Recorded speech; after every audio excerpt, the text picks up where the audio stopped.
Bonjour à tous ou rebonjour pour ceux qui viennent de voir la vidéo postée juste avant.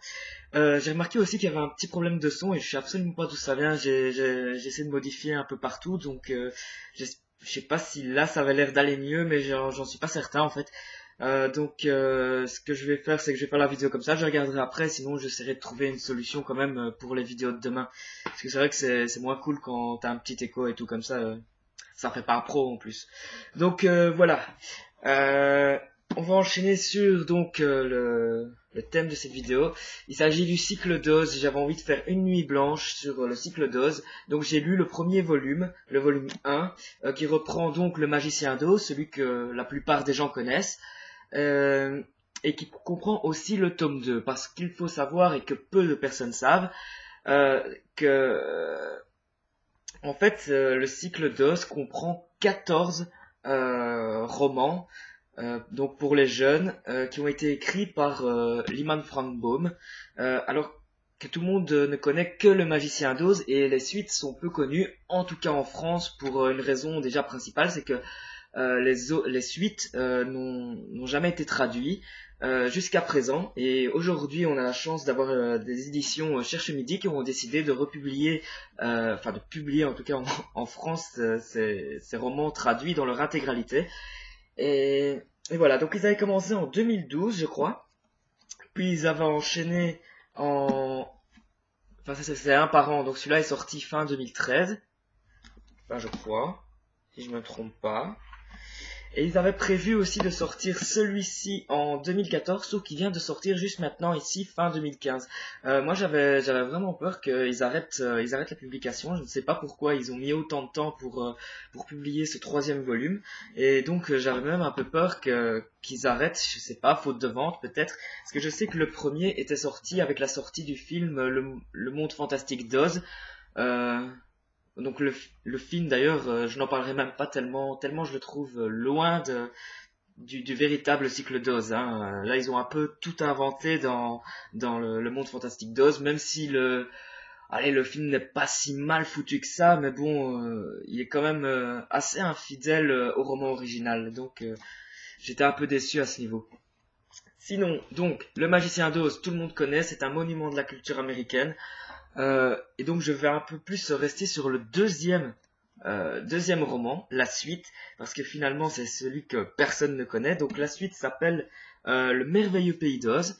Donc Dorothy, enfin je vais un peu spoiler la fin du magicien d'Oz, mais bon c'est plus du spoil. Enfin il a été écrit en 1900 et des, c'est de la culture générale à ce niveau-là, donc je peux un peu spoiler quand même la fin du magicien d'Oz. Donc le magicien d'Oz est retourné chez lui en montgolfière, Dorothy est retournée au Kansas, et à la fin, ben, l'épouvantail remplace le magicien d'Oz, en gros il devient le roi du pays d'Oz, le bûcheron il devient l'empereur au pays des Mushkins ou un truc comme ça, enfin il devient aussi chef d'un certain endroit dans le pays d'Oz, et donc on va s'axer sur leurs personnages à eux, et Lyman Frank Baum va aussi introduire de nouveaux personnages qui sont, oh, je sais plus les noms, moi. Pip, je crois. Je me demande si c'est pas Pip. J'essaie de voir vite fait. C'est Tip. J'étais pas si loin. Tip qui va créer un homme avec une tête de citrouille, et c'est un peu Jack O'Lantern, et c'est Jack Pumpkinhead en fait. Donc c'est Jack Pumpkinhead qui va être l'ami de Tip parce qu'il va devenir vivant. Et donc voilà, ce sont des nouveaux personnages et qui vont fuir Enfin, Tip va fuir sa titrice parce qu'apparemment elle veut le tuer ou quelque chose comme ça. Enfin, je vais pas trop vous en dire non plus. Et donc il va aller retrouver l'épouvantail et tout. Et donc il y a plein de choses qui vont se jouer dans le pays d'Oz. On retrouve le pays d'Oz sans Dorothy Gale. Et voilà, il y a encore plein de trucs qui nous surprennent, des trucs aussi assez absurdes. Euh, il y a des trucs qui sont parfois un peu limites, genre il y a un mouvement féministe comme ça où il y a une armée de filles qui veulent prendre le pouvoir dans le pays d'Oz, et donc c'est assez surréaliste parce que en fait ces filles elles veulent récupérer l'argent du roi qui est l'épouvantail, pour s'acheter des robes et tout ça. Donc c'est un peu macho comme ça.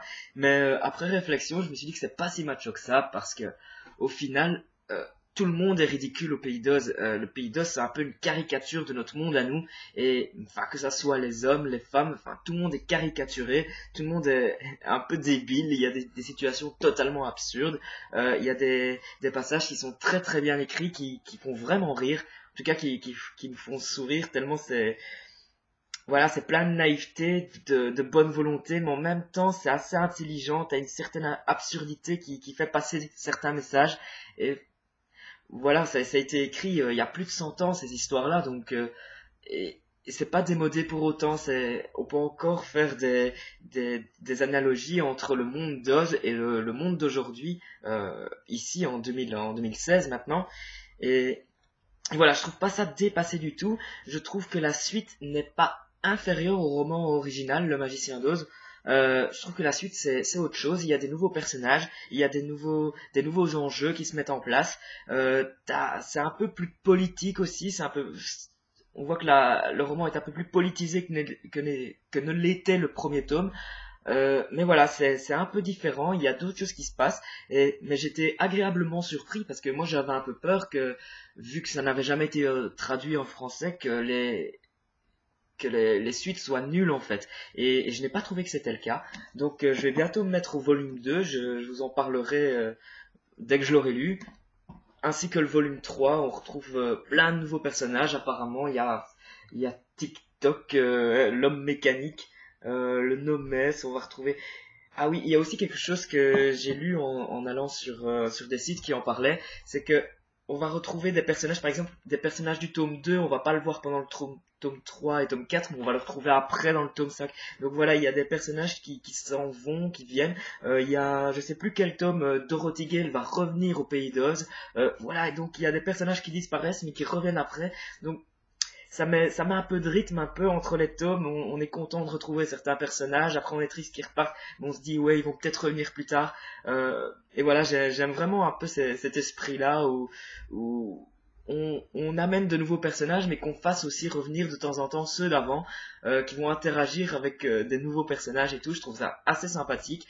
Déjà dans le deuxième tome que j'ai lu, donc j'oublie à chaque fois le titre, Le merveilleux Pays d'Oz, on voit aussi que l'épouvantail et le bûcheron de fer-blanc ont évolué vraiment par rapport au premier tome. On voit comment le pouvoir, parce que à la fin du premier tome, donc ils reçoivent du pouvoir, et on voit comment le pouvoir les a rendus, les a fait évoluer un peu dans le mauvais sens. Et voilà, c'est intéressant un peu de voir tout ça. Voilà, moi je peux dire que du bien de cette saga. Voilà, j'ai un peu peur que les ventes ne soient peut-être pas... enfin, que les ventes ne soient pas assez bonnes, voilà, on va le dire comme ça. Je reviens un peu sur mes mots, je suis désolé.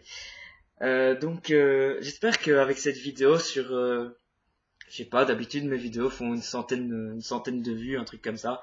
Voilà, si sur les 100, on a un ou deux qui sont intéressés et qui vont tenter l'aventure du Pays d'Oz, parce que c'est quand même un monument de la culture américaine, quoi. C'est ça qui est dingue. C'est un classique américain, ce truc-là. C'est ça qui est fou, c'est que allez, un classique, c'est traduit dans toutes les langues, et moi je comprends pas comment on ait pu attendre aussi longtemps pour les avoir en français. Quand j'ai lu le premier ainsi que le deuxième tome, donc le premier volume, voilà, je me suis dit en le lisant que c'est carrément le genre d'histoire que je pourrais lire à mes gosses, un chapitre par jour, parce que les chapitres sont courts en plus. C'est très très très rythmé. C'est peut-être ça qui peut décevoir aussi, il se passe beaucoup de choses, il y a beaucoup d'actions. Voilà, c'est un conte, ça se passe très vite, quoi. C'est pas une action lente avec beaucoup de descriptions et tout. Non, c'est très très très rapide. Il se passe beaucoup beaucoup beaucoup de choses. Ça peut rebuter certains aussi qui aiment quand le récit est plus posé, qu'on prend le temps un peu de décrire. Mais là, ce n'est pas le cas. Mais bon, c'est pour les enfants, c'est juste parfait. Et moi, je suis vraiment retombé en enfance en lisant ce premier volume. Et je continuerai la suite avec plaisir. Et franchement, si vous aimez ce genre d'histoire, si vous aimez les contes très très très rythmés pour les gosses où il se passe plein de choses, mais qui parlent aussi aux adultes par certains côtés, franchement, foncez, achetez-le, tentez-le au moins le premier volume. Et voilà, vous me direz quoi voilà, si vous le lisez, dites-moi quoi, dites-moi ce que vous en avez pensé. Et franchement, je vous conseille à le faire. Et j'espère que cette vidéo aura un impact quand même. Voilà, je vous laisse là-dessus avant que j'en fasse de trop. Et donc, je vous dis ciao ciao pour une prochaine vidéo. Salut!